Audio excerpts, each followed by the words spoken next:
Hey everybody, this is Modern Refugee. How is everybody doing tonight? I'm going to give this a couple of minutes here, let everybody get in here because I got a few things I want to tell you guys right from the get-go before I forget, before we get into our regular conversation.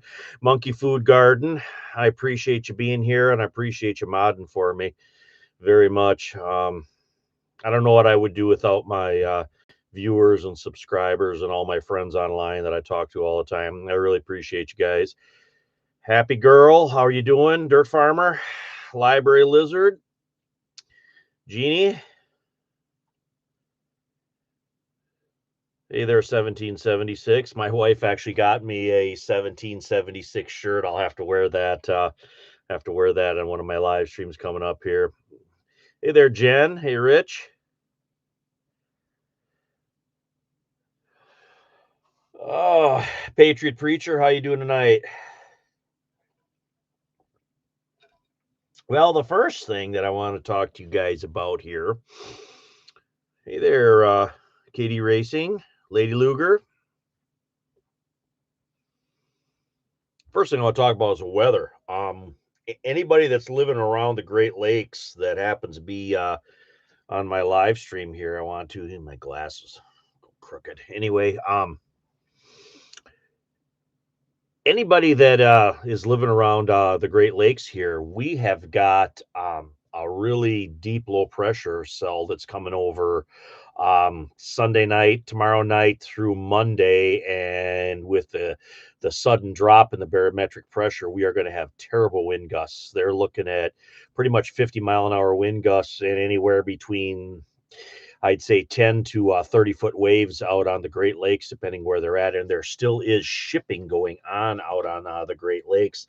Um, some of the um, some of the freighters are still hauling stuff like salt and limestone and stuff like that into the Saginaw River. There was just a load of there was something a load of something brought up the Saginaw River just in the last few days here. So those freighters are still out on the lake. So there's going to be kind of significant issues wind wise. And then, of course, everything that goes along with the wind gusts, and the big one is, of course, power outages, trees coming down, knocking down power lines and that kind of stuff. So, if you live around the Great Lakes, make sure you got your generator fueled up and ready to be used because it might come down to it. Oh, Miss Mary. Yep. We are expecting it, and I'm sure your guys are going to get it out there in New York after we get it. Ducky Pool, how you doing? Hey there, Gallo. Inner butt kick in Western New York flooding, predicting 7 inches of snow on top of. Yeah. Um, Hudson Valley Prepping and Survival, he got quite a bit of snow. I was talking to him. Hudson Valley Prepping and Survival, Prepper Dog, Prepper Now, and Roaming Prepper. I am in contact with those fellas, and if you guys ever get a chance, swing by their channels. They are good, solid, just average people trying to make the world a better place by discussing preparedness. How did I fare with the ice storm? The ice storm, everything's covered in ice around here. I thawed a little bit today, but still, like parking lots, all the trees, a lot of the vehicles, if you didn't drive them, like my house roof, that's just one glare piece of ice. And it's supposed to, the temperature after the wind gusts and everything is supposed to plummet. So it's supposed to be like 40 on Monday, and by Thursday, it's supposed to be in the single digits. Hey there, Uncle Bumble. How's life treating you there, my good friend?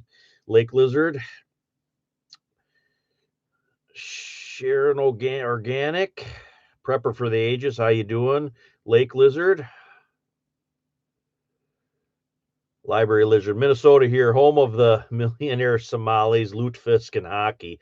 Lutefisk. I have never tried lutefisk. I've heard of it, but I have never tried it. It's a salted, preserved codfish. They say it's an acquired taste, but if I ever had a chance, I would try it.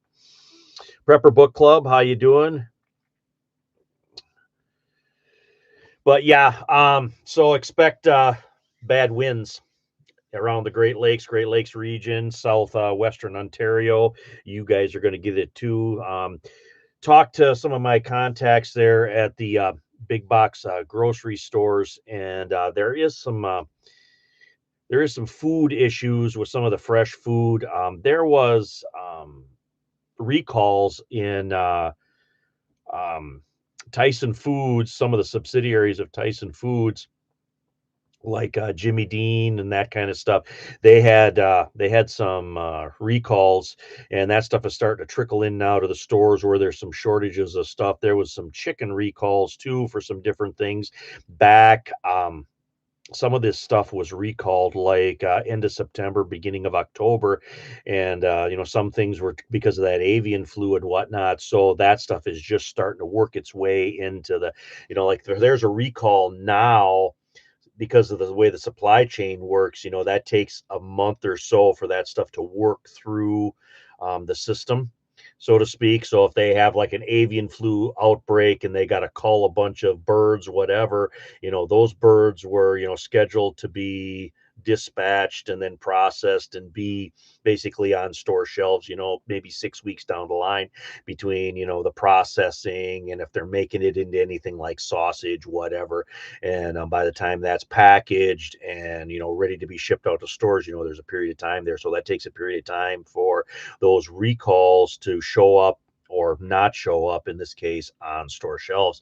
So, some of that stuff is coming through now. So there might be some kind of hiccups in these larger retailers.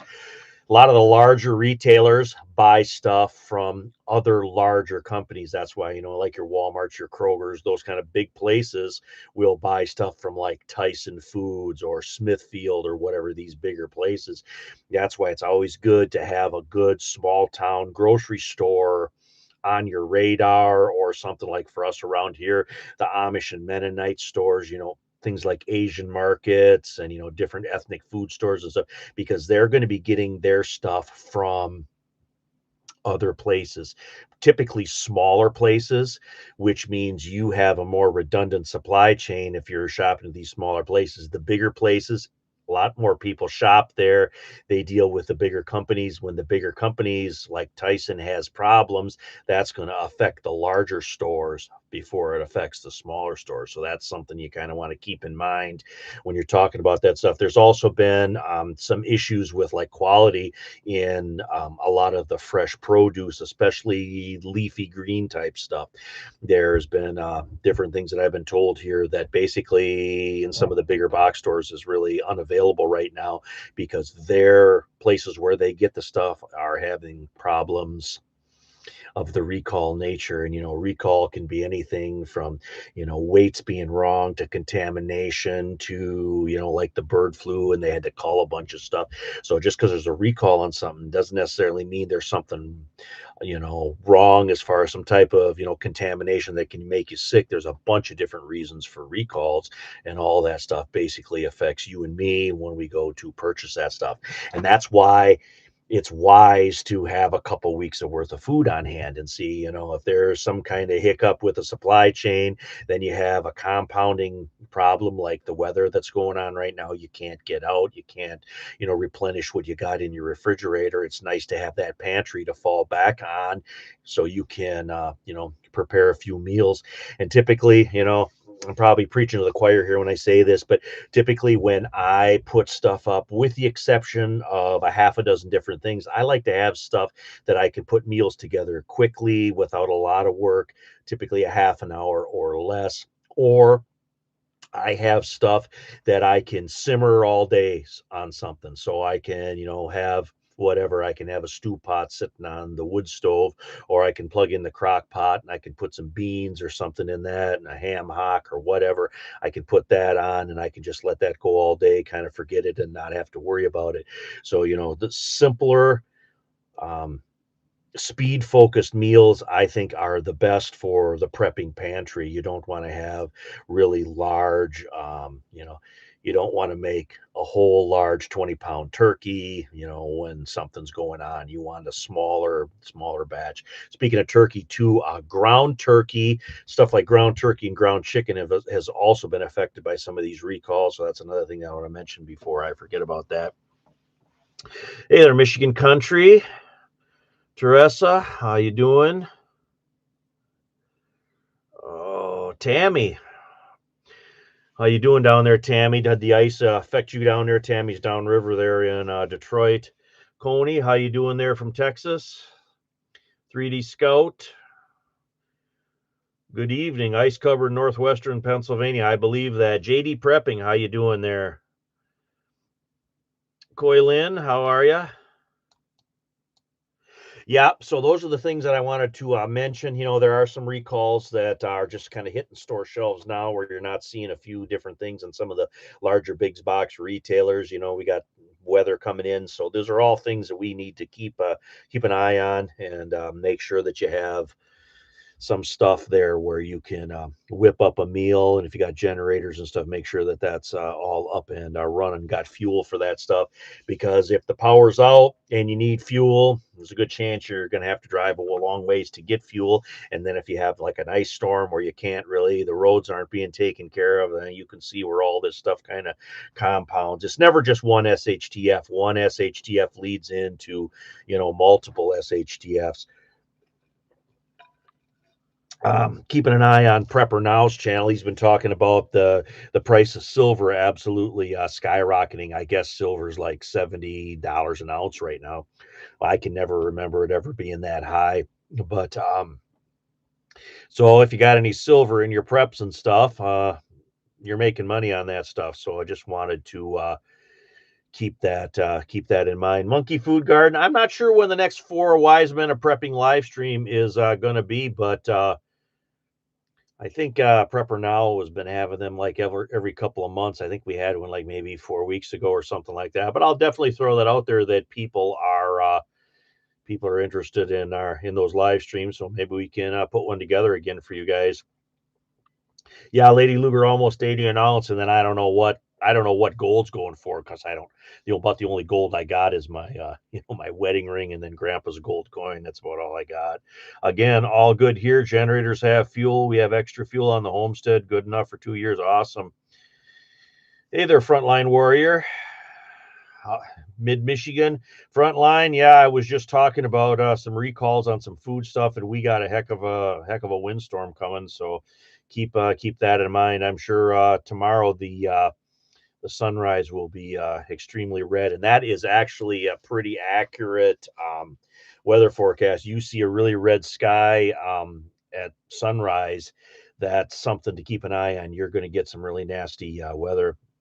Teresa Wallen got coolers on the porch, freezing temps coming here, so putting stuff to keep frozen power goes off. Yeah, it's always a.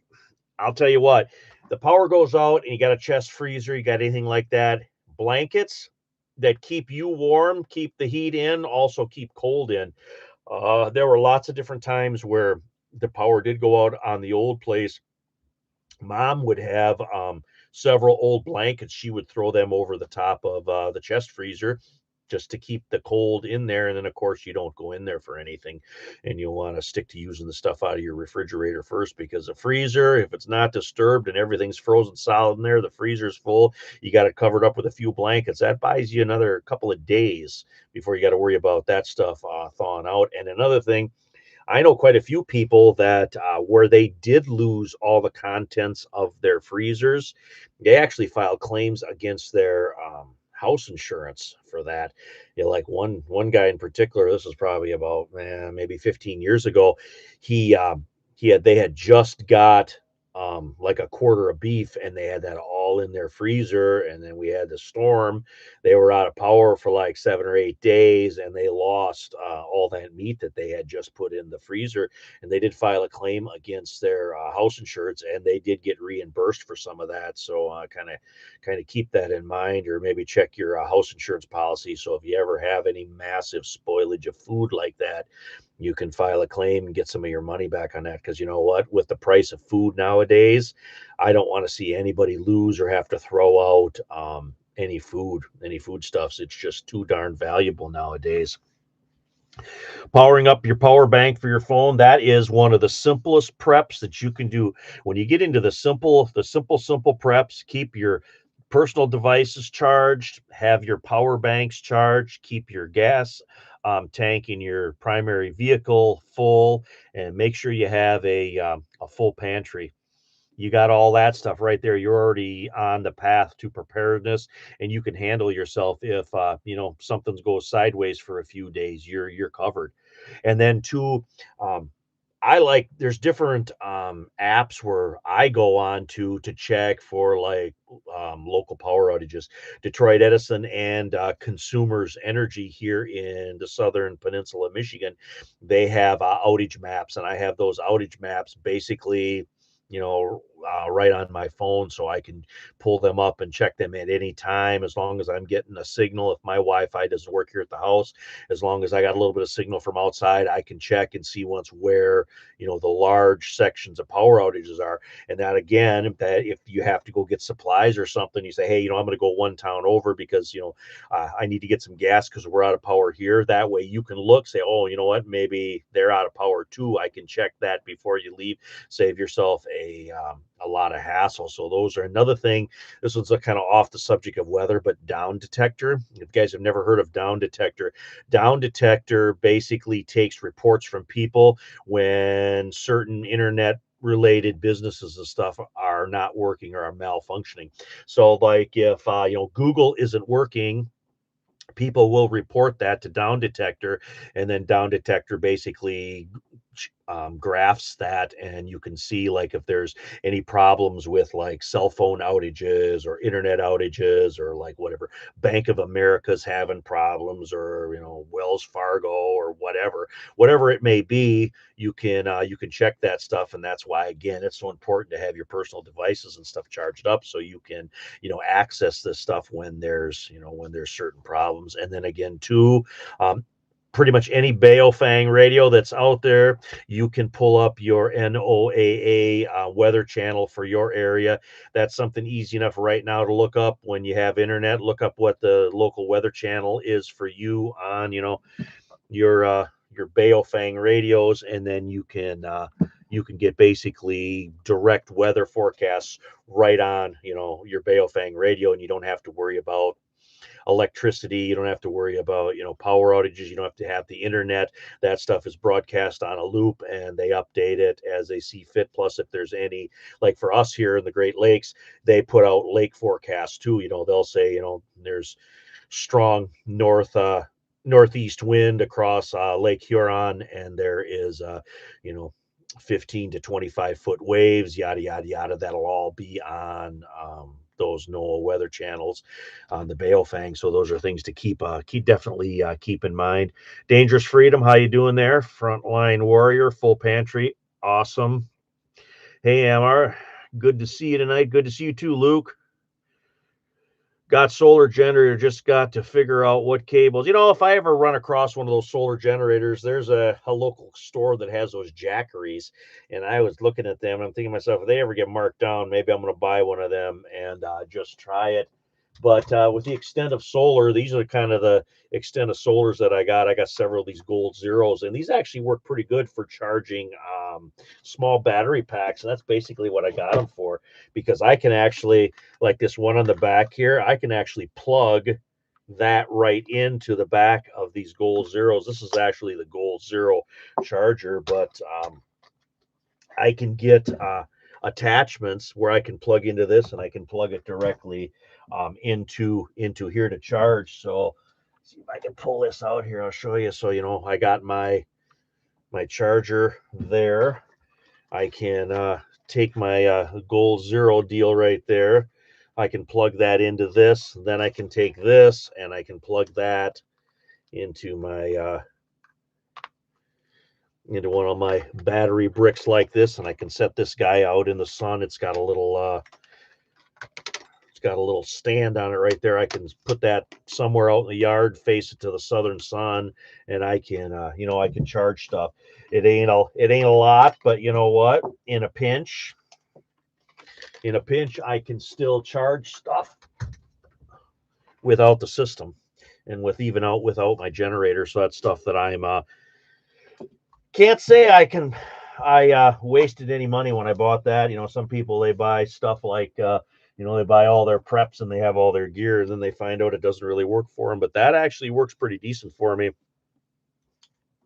Trista Walden, I know this is off subjects, some. But what do you think of digital ID? Well, I'm definitely not for that.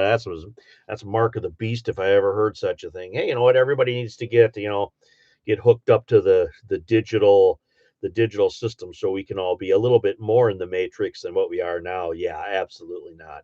They already know everything about us, and they do everything they can to keep us more and more curtailed and keep their thumb on us. And now they do it, instead of doing it with the old school means, now they do it with all the digitals, and everybody's got to pay to play. Yeah, so that's kind of what the deal is on that.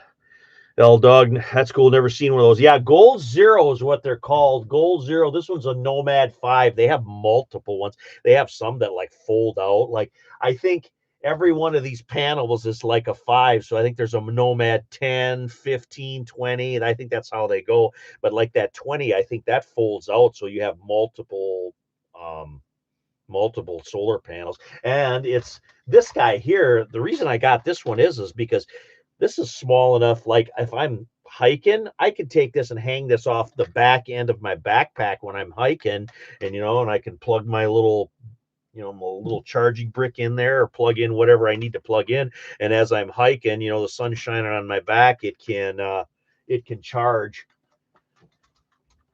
And that's kind of the reason why I got those. So, I got a couple of those. I keep one of them in my shit box too. So, if something goes wrong, we got that here where we can charge a few things. Monkey Food Garden have a few solar generators for our freezer and fridge. How long does something like that last for a refrigerator? Because I don't know. I don't have anything big that when it comes to the generator that we have here that we would use for anything like that. We That's a gas generator that I got hooked up to propane. That's what we would use to keep our refrigerator and our furnace and stuff running. But I don't have any large solar deals. But you know what? One of these days maybe I will. Yeah, Teresa, I do not have any. They don't need to have all the information on us that they have now. Then that comes from the Asian countries where they keep the population right persecuted, and that's basically how I look at a lot of these digital things that they got nowadays. Oh well, we'll put that chip into your hand so you can walk in and out of the areas at your workplace, and you're in corporate America. Yeah, BS. That is complete. Don't want to have nothing to do with that stuff. I have a basic set of Dirt Farmer. I got a basic set of Baofeng radios with NOAA. I really like them. Also have GMRS license. I love my GMRS license. That was the best $35 I ever spent because the radios seem to be better. I mean, I got it between a 2 and a 5 mile range on them around here. Talking, I basically have one of those radios now in all the vehicles because GMRS, the entire family can operate on one call sign. So, the call sign that I've been given, that works for my whole family. So, there's no reason. Those radios are inexpensive. Most of them are less than $20 a piece. There's no reason why you can't keep one of those in each of the vehicles, charge them up from time to time. That way you got your weather information on there. Plus you can communicate with other members of the family if there's some issue with a cell phone grid. Hey, Backdoor, how you doing? Yeah, Michigan's gasoline tax begins January 1st. We'll be right up there with California. What they're doing here in Michigan is they're eliminating the sales tax on gas, and they're making another tax that's supposed to go for the roads, and that ain't gonna. Just like the lottery was supposed to go for the schools, but now none of the schools have any money. Yeah, so that's all bullshit. Just another way to take money from the working man and squander it away on some BS. The government's really good at that. Monkey Food Garden, 1,200 watts, runs the fridge around 12 hours, and chest freezer will run for about 24 before needing a charge. And it's an EcoFlow solar generator. That's good to know. Appreciate that information, Monkey Food Garden. Like I said, one of these days I thought it would be nice to have just a solar panel like up on the roof and have it just for the lighting in the house. So, just have that rigged up so we would have light down in the basement or in the kitchen, bathroom, whatever, the stuff, the rooms that get used the most, where it's nice to have some light in. It would be nice just to have that, not even worry about the major appliances. I could run that stuff off the generator, but it'd be sure nice to have at least the lighting in the house go through a solar panel. Hey there, practical rifleman. How you doing? You'll get a kick out of this, practical rifleman. One of my goals, hopefully for 2026, is I want to turn my M1A Springfield that I have. I would like to turn that into a Randy Shugart tribute rifle from Black Hawk Down, where he had the M1A and they had the aim point red dot on top of that, and then it was kind of a khaki color. They had it spray painted. I'd like to do that with my M1A and do kind of a tribute rifle because my eyesight isn't as good as what it's been in the past, and I'd like to go on all my kind of primary firearms that I use all the time. I'd like to slowly start switching all them over to have some kind of red dot on it, and I think that would be perfect for a red dot on that M1A, and then do like a little tribute thing. I think that would be a really useful combination for those two. Yeah, if you have an SS social security number, you're already registered with the government. That's very true. And if you own firearms, you're also registered with the government, and especially the state governments. They keep, the state of Michigan knows exactly what I have. So, and then that's because I have to buy my rights back from the government and get a CPL so I can actually carry my handgun around with me. So that's that whole CPL. Shall issue state, when Michigan turned a shall issue state, where they had to give people those CPLs. That was in around 2000 when that started, and I just call it buying my rights back for the government. So every 5 years, I need to go lay my $130 down to renew my CPL license so I can basically carry my sidearm. And that's all. That's about all on that. Uh, Lake Lizard, I found a small inverter for my Craftsman cordless 20-volt batteries, low powered 120 AC, USB, and USB C. Better than nothing. Oh, yeah. Every little bit counts. I got a couple of small power inverters too that actually run off car batteries. So, that technically you could run the car for a little bit, charge up the car battery, and then, take the car battery and use it for something else if you have an actual inverter. But I've picked up like used ones and stuff, but I got probably 3 4 little power inverters here that run off of the 12-volt, like the car batteries. My base CB unit that I got out in the garage, I got that set up with a couple of alligator clips that I can use one of those small batteries that they use like in lawnmowers. I can clip that on there, and then I can talk to my neighbors over a couple hundred yards away here. We can all talk on just a regular CB, and I got a CB antenna that I got up on the roof of the garage, so if it would ever come down to it, I could hook that up, and then we got CB communications on top of the Bayo Fangs and everything else.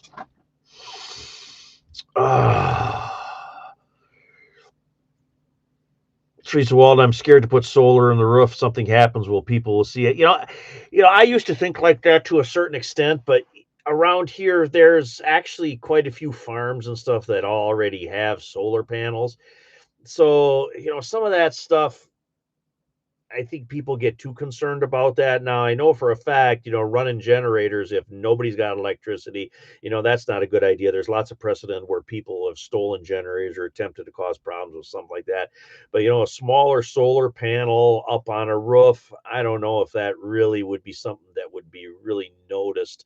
Maybe in a long-term situation, it would be, but in anything short-term, I don't think that would really cause any problems. Oh yeah, if you have a hunting license, practical rifleman, that's another thing. It used to be like property owners, like whatever, you had 80 acres, you had 80 acre farm. You didn't need a small game license to go out on your 80 acres if that's where you lived, and shoot a pheasant or a rabbit or whatever. Well, now you got to have a license for that, and that's how they changed. They changed the rules on that to there's always something that occurs naturally that you have to pay for. That's just what the government does, and I don't agree with any of that stuff. And again, it goes back to property taxes. You never really own anything. If you don't pay your taxes for a couple of years, they'll kick you out of your house whether it's paid for or not, and yeah, you run into problems. So it's we really do live in a rigged system. It's rigged that you never had anything, and then you get into like care facilities, nursing homes, and stuff like that. Grandma and grandpa saved their whole lives. They got a couple $100,000 in their investment. Grandpa gets a pension. Something happens to grandpa. Grandma can't take care of herself anymore. She goes into the care facility at $12,000 a month. For three hots and a cot. And that how long you think that $150,000 that they saved their entire life to get at $12,000 a month, how long do you think that that's going to last? They'll make sure grandma is completely broke and doesn't have nothing left before she passes away. The system will find a way to take all of that, and I have seen that multiple times.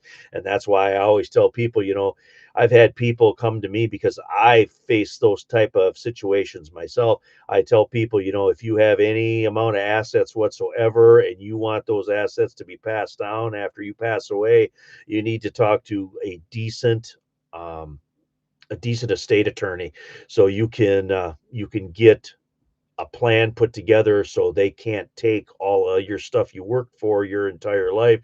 So maybe your heirs could use that money. I'll guarantee you more than more than the state government can in the different care facilities and stuff, because those are all interlinked. They're all linked together, and I've seen so much wealth be destroyed because of somebody getting sick. It's just as simple as that. GG Garden, FYI, just reading about the ground beef recall due to E. coli labeled as Forward Farms grass fed beef. Yeah, like I said, there's always some kind of food recall going on. And some of that stuff, I think, just cutting corners to save money is probably the start of it. Tucked by V1, mounting anything to your roof is problematic for regular roof maintenance. And that's true too. Once you start pounding holes and mounting stuff, that could cause problems, weaker spots for, where there could be problems with your shingles and stuff. And I don't even know some of that stuff, how you would mount that if you had a steel roof, or if that causes any interference or anything like that. I'm not sure on that, because I don't really know anybody that has a steel roof. Everybody I know has regular shingled roofs. Coney B worked food ministry yesterday after closed up. Truck shows up with flats of strawberries. We took some to pass out, 20 flats, past 16 of the neighbors, canned strawberry lemonade concentrate. That sounds awesome. I love strawberry jam, so I would have probably whipped up some of that strawberry jam.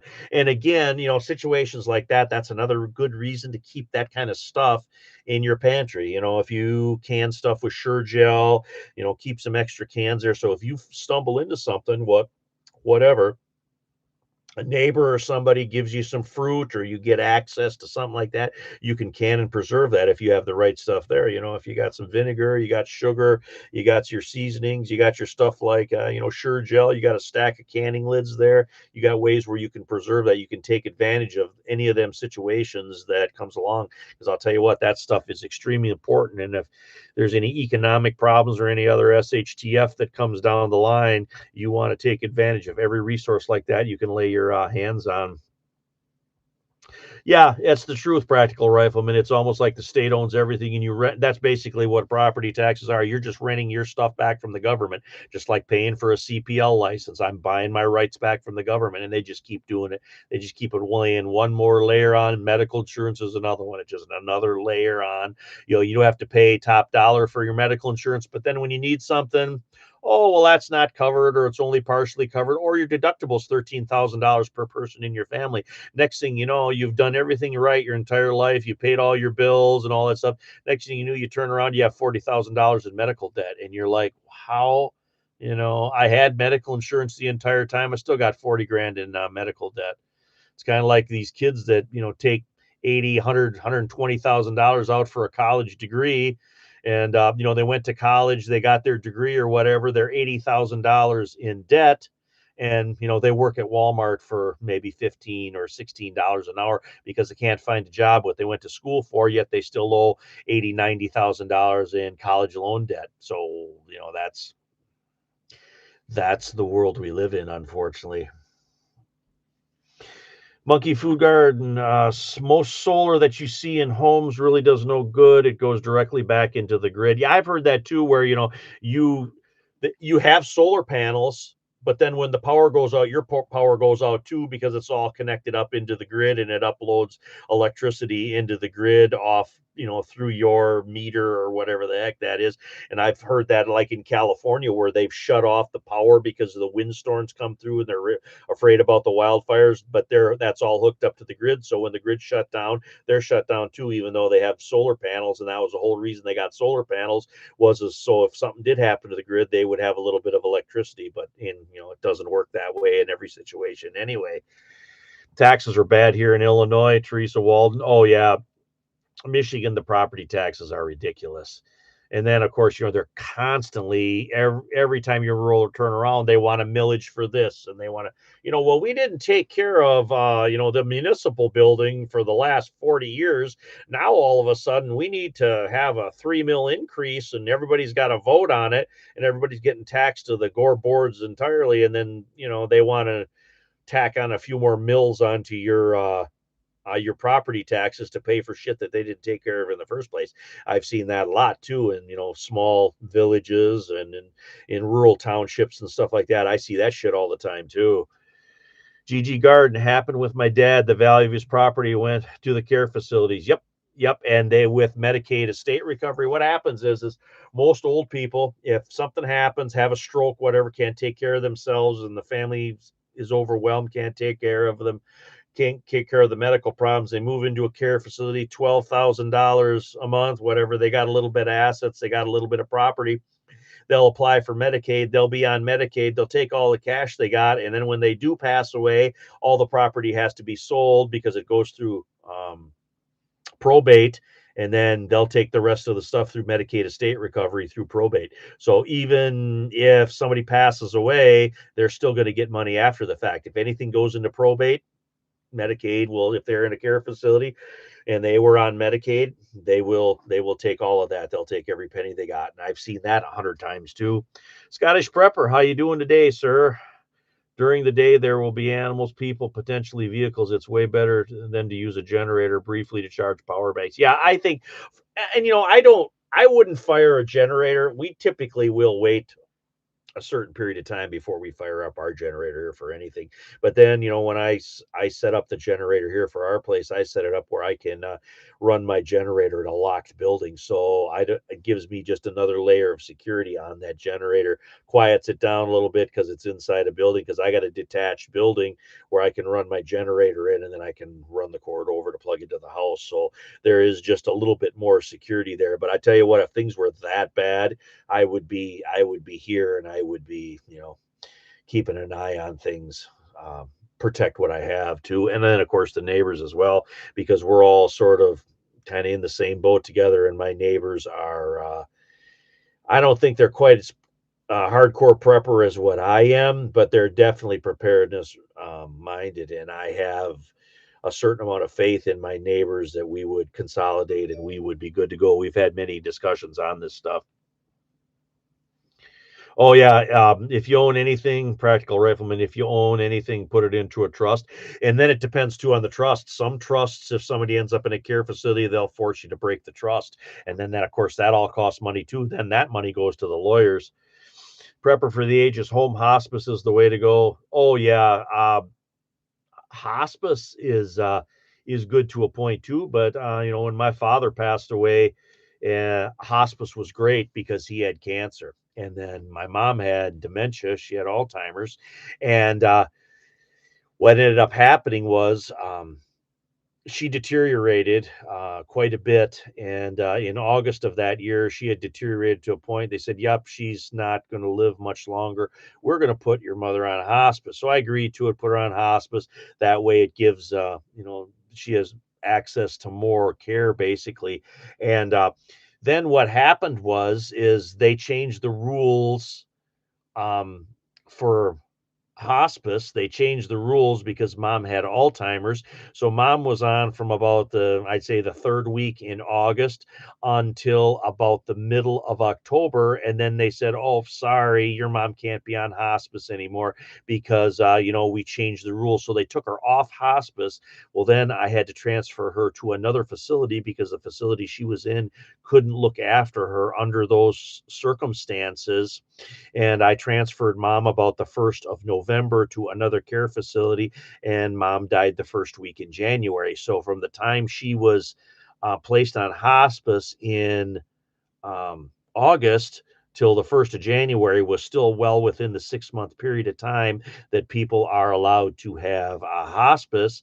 And it just caused a massive problem for me to do all those changes and switches over when she passed away. But if they would have left her on hospice and let her take her 6 months, which she had, she would have still passed away in that period of time and she would have had a lot better care. So, as good as hospice was with my father because he had cancer, people that have Alzheimer's and dementia, they get screwed by the system, and that was a perfect example where they got screwed again. So people in Michigan are trying to get rid of school taxes for people that don't have kids in school anymore. Yeah, I've heard that too, but I don't know. I'm not sure how that would all work. But I remember my mom and my dad talking about that all the time, where they said that that was the whole reason they put the lottery in. That lottery money was supposed that they were supposed to make on the lottery. That was supposed to go to the schools, but nobody knows where that money's gone to now. So it's kind of one of those things. Yep, family gets zipped. Yep, that's very true there, Sharon Organic. Hey there, Hawkmeyer, how you doing? Trying to get off the grid. I try to do as much stuff off the grid as I possibly can. I barter with the neighbors, and we do favors, trade skills back and forth, and I participate in the system only enough to keep me above board. Other than that, the hell with them. Jim Survival, how you doing? Practical Rifleman had a major cardiac arrest event that cost her entire life savings 2 weeks later. Yep. And then mom had no job. Oh yeah, they just take, and they what they charge for medical stuff anymore. It's bad enough what they charge for the medical procedures and stuff, but then you pay the insurance yet on top of it, then the insurance doesn't pay for anything. If you didn't have to pay the sky high insurance premiums, you'd maybe have more money to pay toward the medical procedures and stuff you need, but it just doesn't work that way. And then the most basic, some medications, that's all put on. You can't, it's all prescription, whatever. Even stuff as simple as like amoxicillin, about as simple and basic an antibiotic as there is. Oh no, you got to have a prescription for all that stuff. So you got to constantly go pay your money to ask permission to get the basic. And it always makes me madder than heck when I go to like these walk-in clinics. My daughter had that happen to her. Go to a walk-in clinic, and then you're sicker than heck, and they said, oh well, it might be a virus. So if and then they just tell you that, oh, it might be a virus. Take some over-the-counter stuff, and now it's a $75 office call. But do you leave with any medication or anything or a prescription? No. They say, oh well, if it keeps continuing for 5 or 6 days, then come back again, pay us another $75, then maybe we'll give you a prescription for something. So in my personal opinion is, if you go to the doctor and they don't do anything and they don't give you a shot of anything, or they don't write you a prescription, or if they don't do anything, they shouldn't get paid. That's how I look at it. You can't go to any other business and pay the businessman, and then they don't do anything, and that's perfectly all right. But in the medical industry, that's very, very true. That happens all the time. And that day when I took my daughter in, they said, oh yeah, she's probably got a virus, she'll be all right. Well, 3 days later she was really sick then. Well, then of course, got her into the actual doctor, and then she gave her all kinds of medication, gave them a shot and all that. They could have done that 3 days prior and would have saved that whole thing, but you had to go to the doctor multiple times to get what you needed. They're like, oh well, maybe it'll go away. I still remember that. I made the doctor mad that time. He goes, oh well, your throat's sore, gargle with a little bit of salt water. I told the doctor, I said, what is this, the Civil War? Go to gargle with some salt salt water. That's the best that we can come up with in 2025 is go gargle with some salt water. Anyway, I digress. I shouldn't be ranting during the live stream. Oh yeah, when you have family members there at Gigi Garden, when you have family members when they got dementia, and and it depends on the dementia what they got too. They can have where they just kind of sit in the corner and they're docile, and then they have the other kind of dementia where sundowning comes around and they get meaner than hell in the afternoon, and they yeah, I could go on. I've seen so much of that stuff. I've had multiple family members that passed away of that stuff. And I tell you what, that is really a stress. Even if you got two or three members in the family that are looking after somebody like that, that is really, really difficult. Really difficult. Strive for paradise. What was the one George Carlin quote about the dream? You have to be asleep to believe it. Yeah, I believe that. Yeah, I the problem with my parents got bad, their practical rifleman was is my dad was already disabled. Well, then he had a stroke and mom developed dementia so bad she would get in the car and she would take off. She wouldn't know how to get home. And that's how it sort of started for us. We knew that her memory was deteriorating, but she got to a point where she just wouldn't listen to anybody and she would just do whatever she wanted to do whenever. And there was a couple of times that I had to basically go rescue her. She, was several miles away from home in the middle of the night and she didn't have any idea how she got there or why she was even there. And then they comes to a point where they're kind of a danger to themselves and other people, so then you got to make those hard decisions to take away keys and stuff, and none of those decisions are easy. I'm here to tell you they are terrible. And that's why having a manila envelope with your paperwork and having all that legal paperwork in order if something does happen, that's just as much as preparedness as it is having a get home bag and a full pantry and knowing how to garden and can stuff, and having your home defense rig all the way it should be. Having that legal preparation, that is just as important as all that other stuff, because you know what, that stuff can really blindside people. No bro rant on. I have way too many arguments with doctors when they don't know what they're talking about. It's not that I don't trust what doctors have to say, but it's come to the point now where you have to literally have to demand some type of care because they just go by these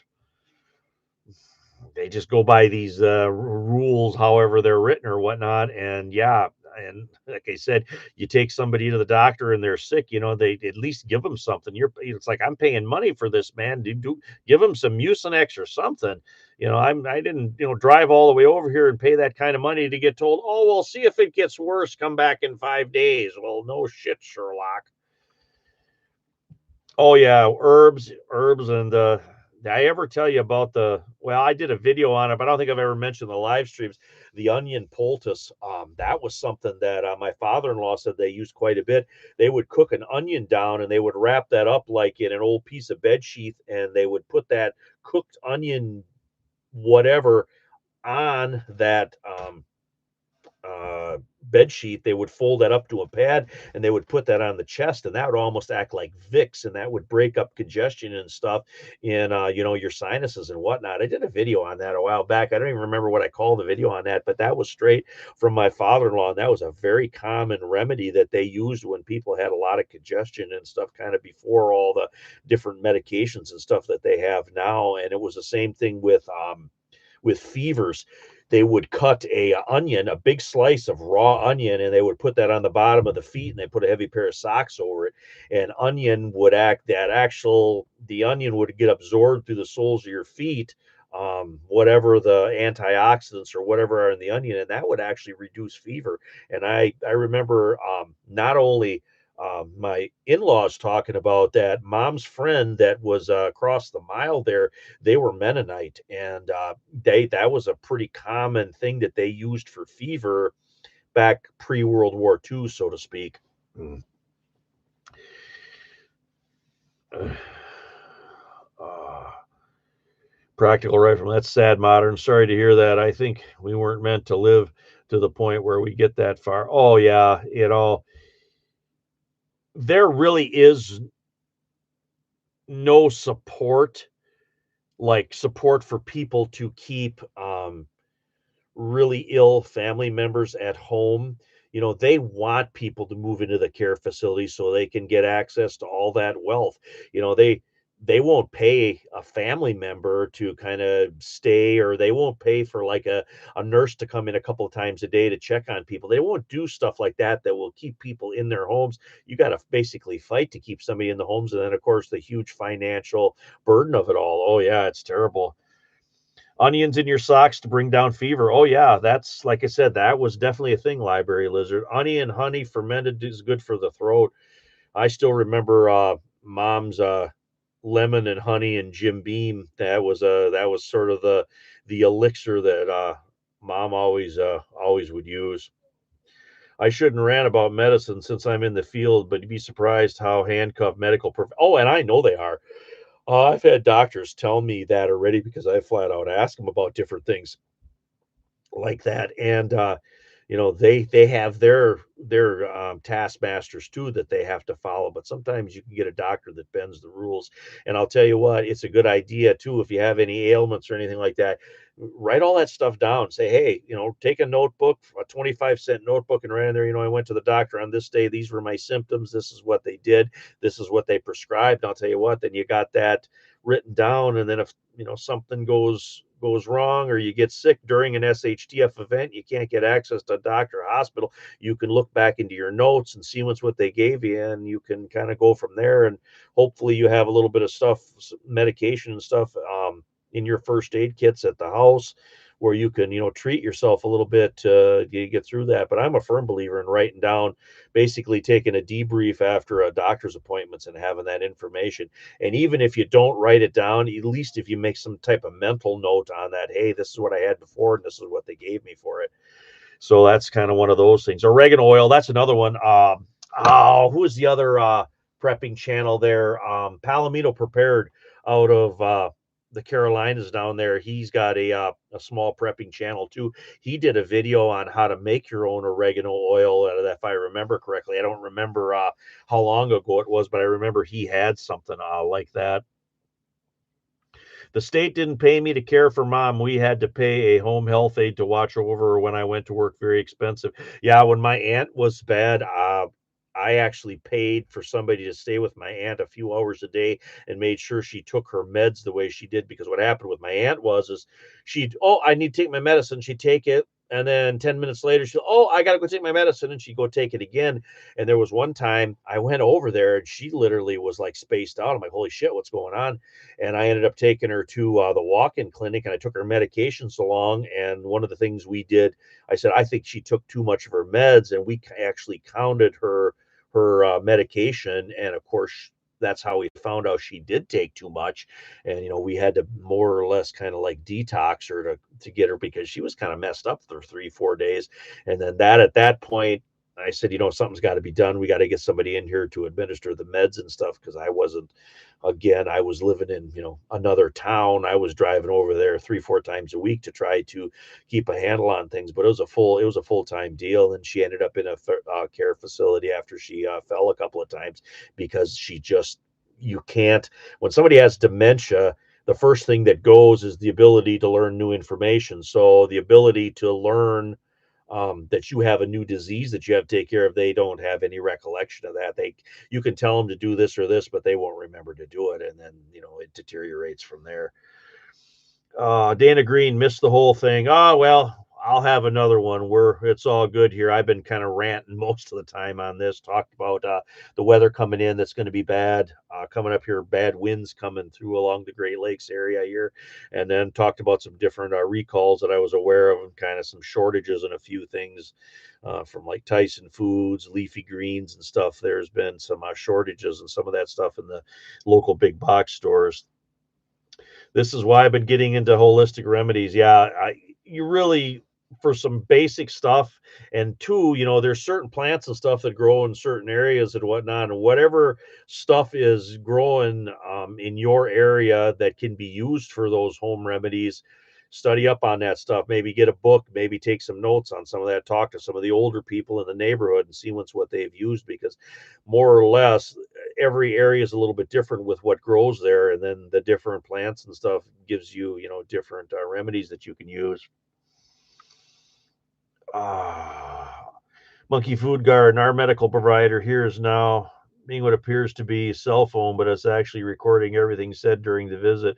Yeah, that that's true too. And then of course, I've actually had them, hey, can we record your thing because we're, training the next group coming up. You don't like to say no, but yeah, it's just more information that they ask some pretty the one that I never cared for that they ask if there's any firearms in the home. Well, up here, that's every home. I don't even know why they ask something like that because, and I always thought that was one thing what's that got to do with, my medical care, how many firearms I have in the home, that's like asking how many cars you got or how many hand tools do you have, that's just, I don't think it's relevant, in my opinion, one way or another, but it's just another way where they're trying to keep, their finger on you. They want to control you a little bit more. Dana Green, I take care of my mom. She has dementia. I'll tell you what, Dana, you have my prayers and you have my sympathies, and I know how it is. I have been through it multiple times, and I've seen dementia, caused from Alzheimer's. I've seen dementia caused from strokes. I've seen dementia caused from multiple. There's many different things that can cause it, but I'll tell you what, the people that are around and the caregivers, sometimes those folks that got dementia and they're more progressed, they will absolutely they literally need 4 or 5 full-time people to keep an eye on them, to make sure that they're safe and they're taken care of. Merry Christmas, Captain Jimmy, and Happy New Year as well. Do you mean Palomino prepared? Yes, I did. Yes, yep. I'm pretty sure he's got an oregano oil video. Patriot Preacher, Orgel, something like that for the threes. Yep. Practical Rifleman. Yes, I think he's talking about Palomino prepared. Anthony runs a channel. Yeah, Anthony's good. Anthony's good to go. He's just got a little channel, but he likes his cooking and stuff, and he's got some pretty decent videos on some of that stuff where he breaks everything down what he does. He's probably got better production values than I do on some of the stuff. Yeah, Monkey Food Garden. Agree. Ask that as well as what is irrelevant to my medical issue. Yeah, like I said, the firearm, how many firearms do you have in the home? Yeah, no, I don't know what that's got to do with, the blood clot in my leg or whatever that it happens to be. I found the firearm really disturbing when I go there for an earache or foot fungus. It's like, what? Yeah, and they like asking the kids that too, when you take when the kids were younger, whatever, 10, 12 years old, you take them to the pediatrician, they kind of sneak those questions into, oh, well, they have firearms, do they keep them locked up, are they in a safe, or what do they have? It's like, yeah, no, don't be answering. I told the kids, if they ask questions like that, you just flat out tell them, no, I don't think we have anything like that, just leave it at that and go, because you know what, that kind of stuff, they just don't need to know. That's got nothing to do with your medical care, plain and simply.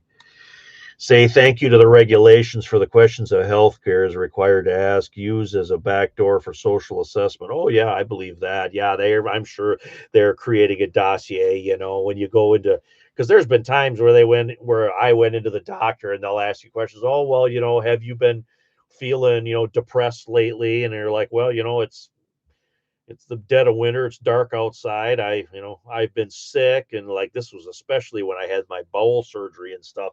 They asked, well, are you feeling down? Well, yeah. Let's see. I've been sick for 3 months. I've been on a liquid diet. I've lost 50 pounds, and the surgeons cut 8 inches of large intestine out of me. So yeah, I've been kind of depressed. Well, then they start drilling you with all the questions and stuff. It's like, who wouldn't be depressed that just went through all that other stuff?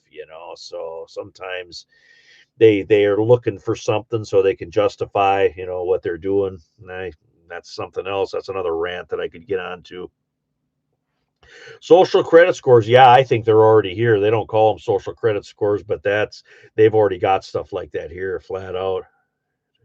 Oh yeah, you don't want to joke with medical professionals when you just want to keep it.